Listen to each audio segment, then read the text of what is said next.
ادع إلى سبيل ربك بالحكمة. السلام علیکم ورحمۃ اللہ وبرکاتہ.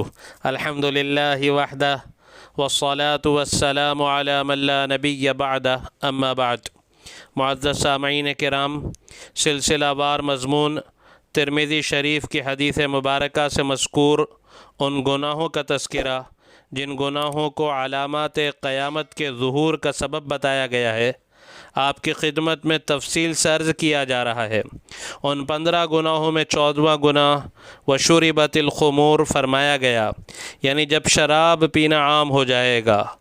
خمور عربی میں خمر کی جمع ہے، اور خمر عربی میں ہر اس چیز کو کہتے ہیں جو عقل پر پردہ ڈال دینے والی ہو، خواہ وہ چیز تر ہو یا خشک ہو، کھائی جانے والی ہو یا پی جانے والی ہو، ساری اسی میں داخل ہوگی. اسی کو حدیث مبارکہ میں ارشاد فرمایا گیا کہ ہر نشے والی چیز خمر ہے اور ہر نشہ آور چیز حرام ہے. اس سے خوب اچھی طرح معلوم ہوا کہ ہر وہ چیز اس میں داخل ہے جس سے نشہ ہوتا ہو، خواہ وہ کھانے کی چیز ہو یا پینے کی، تر چیز ہو یا خشک چیز. آج ہزاروں اقسام و انواع کی شرابیں اور نشہ آور چیز مارکیٹ میں دستیاب ہیں. کوئی کسی کا عادی ہے تو کوئی کسی کا عادی ہے. آج ہمارے نوجوان معاشرے میں نشے کا رجحان عام ہوتا جا رہا ہے، حتیٰ کہ کالج کے اچھے بھلے اسٹوڈنٹس، ان میں سے کیا لڑکے اور کیا لڑکیاں آج نشے کی عادی ہوتی جا رہی ہیں. اور یہ عادت اس قدر بری ہے کہ جس کو اس کی لت لگ جائے وہ اس سے باز آنے کے لیے تیار نہیں ہوتا الا ما شاء اللہ. یاد رکھیں کہ اس میں ایک تو خدا اور رسول صلی اللہ علیہ وسلم کی ناراضگی ہے جس سے عذاب لازم آتا ہے، اور دوسری طرف اس میں جان و مال کا ضیاع ہے، جان و مال تباہ و برباد اور ہلاک ہوتی ہے. اس گناہ سے معاشرے میں دوسری کئی برائیاں وجود میں آتی ہیں. یاد رکھیں کہ نشہ ایک مہلک ہتھیار ہے، ہلاک کر دینے والا ہتھیار ہے، جو نشے کے عادی کی نسل کو ختم کر دیتا ہے. اس کے علاوہ بھی اس ایک گناہ میں دیگر مفاسد و خرابیاں عام طور پر سب کو معلوم ہے کہ صرف یہ ایک خرابی، ایک فساد نہیں، بلکہ اس ایک گناہ میں کس قدر مفاسد، کس قدر خرابیاں موجود ہیں، جو جسمانی بھی ہیں اور روحانی بھی ہیں. جسم کو بھی تباہ کرنے والی ہیں اور روح کو بھی تباہ کرنے والی ہیں، جانی بھی ہیں اور مالی بھی ہیں. جان کو تباہ کرنے والی بھی ہیں، مال کو تباہ کرنے والی بھی ہیں. اس لیے اس سے خوب بچنے کی کوشش کرنا چاہیے. نشہ اس لیے بھی حرام ہے کہ نشے میں عقل سلامت نہیں رہتی، یہاں تک کہ ماں بہن کی تمیز کا باقی رہنا بھی مشکل ہو جاتا ہے. اسی لیے شراب کو تمام گناہوں کی ماں قرار دیا گیا. شراب تمام بے حیائی کے کاموں کی اصل ہے اور بڑے کبیرہ گناہوں میں سے ہے. شراب ہر برائی کی کنجی ہے، ہر برائی کی چابی ہے گویا. صحیح مسلم شریف کی روایت ہے، رسول اللہ صلی اللہ علیہ وسلم نے ارشاد فرمایا کہ نشے والی ہر چیز حرام ہے، اور فرمایا کہ بلا شبہ اللہ تعالیٰ نے اپنے ذمہ عہد فرما لیا ہے کہ جو شخص نشے والی چیز پیے گا اسے حق تعالیٰ طینۃ الخبال سے پلائے گا.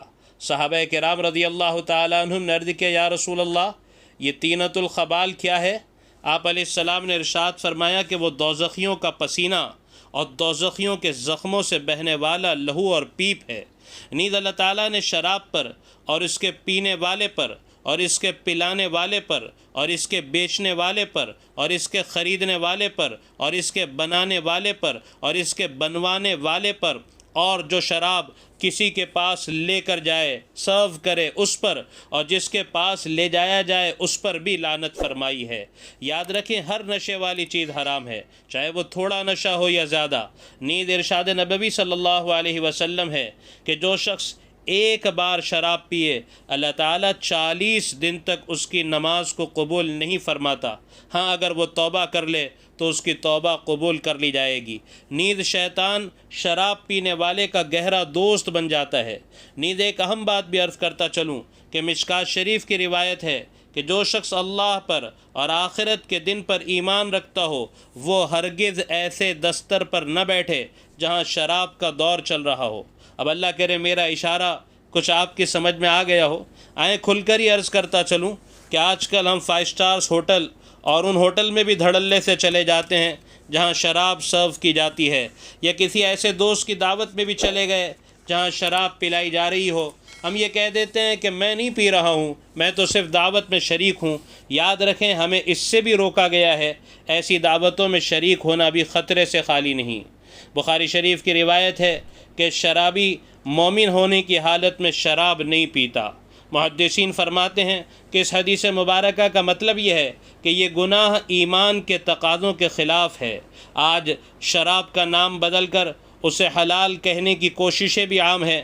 چنانچہ کنز العمال کی روایت ہے، رسول مقبول صلی اللہ علیہ وسلم نے ارشاد فرمایا کہ میری آخری امت میں ایسی شراب ہوگی جو عین شراب ہوگی، مگر لوگ اس کو شراب کے سوا دوسرا کچھ نام دے کر حلال کر لیں گے۔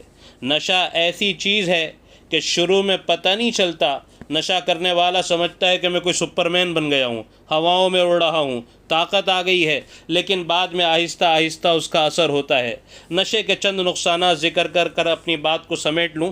نشہ انسان کو دین اور مذہب سے دور کرتا ہے، نہ نماز کی فکر، نہ کسی عبادت کی فکر، یہ اخلاق اور کردار کو بگاڑتا ہے، اولاد کی تربیت سے انسان کو غافل کر دیتا ہے۔ اس کی اولاد والد ہوتے ہوئے بھی یتیم کی طرح زندگی گزارتی ہے، اس کی بیوی شوہر ہوتے ہوئے بھی بیوہ کی طرح زندگی گزارتی ہے، وہ کسی کا صحیح حق ادا نہیں کر پاتا، نشہ پورا کرنے کے لیے اپنا سب کچھ لٹانے کے لیے تیار ہو جاتا ہے، حتیٰ کہ ماں اور بیوی کے زیورات تک بیچ دیتا ہے، حتیٰ کہ کتابوں میں تو یہاں تک لکھا ہے کہ اپنی اولاد تک کا سودا کر لیتا ہے۔ بس اب آخری بات، اگر کوئی اسے چھوڑنا چاہے کہ میں کیسے نشے کو چھوڑوں، اس کا طریقہ کیا ہے، تو پہلی بات تو یہ ہے کہ وہ اس میں مبتلا لوگوں کی صحبت چھوڑ دے۔ ہمیں بھی چاہیے کہ ہم ان کو حقیر سمجھے بغیر نشہ کرنے والوں کی صحبت سے خود بھی بچیں، خود بھی دور رہیں، اور خاص کر کے اپنے بچوں کو، نوجوانوں کو ایسوں کی صحبت سے دور رکھیں۔ نیز نشہ کرنے والا پھر پکا ارادہ کرے کہ میں اپنی جان دے دوں گا لیکن اب نشے کے قریب بھی نہیں جاؤں گا۔ قرآن و حدیث کی وعیدوں کو بار بار سنیں، بار بار پڑھے۔ اور ایک بہت ہی اہم بات جو حضرت مولانا یونس پٹیل صاحب نے لکھی ہے کہ اگر کسی طرح میسر ہو تو آب زمزم پی لے، اور حضرت نے اس کی وجہ یہ لکھی ہے کہ حدیث مبارکہ میں آتا ہے کہ زمزم کو جو جس نیت سے پیے گا اللہ تبارک و تعالی اس کی وہ نیت پوری فرمائیں گے۔ تو زمزم پینے سے پہلے یہ نیت کر لے کہ اے اللہ میں نشے کے گناہ میں مبتلا ہوں تو مجھے ہمت عطا فرما کہ میں اس گناہ کو چھوڑ دوں۔ ہم بھی عادت ڈالیں کہ جب بھی زمزم پئیں تو یہ نیت کر لیں کہ اے اللہ میری جسمانی اور روحانی دونوں بیماریوں کو دور فرما۔ نیز نشے کے عادی کو چاہیے کہ وہ سچی توبہ کرے اور ایک مضبوط ہمت کے ساتھ آئندہ اس کے قریب بھی نہ جانے کا ارادہ کرے۔ بس اللہ تبارک و تعالی اس گناہ سے ہم سب کی حفاظت فرمائے، آمین۔ وآخر دعوانا ان الحمد للہ رب العالمین۔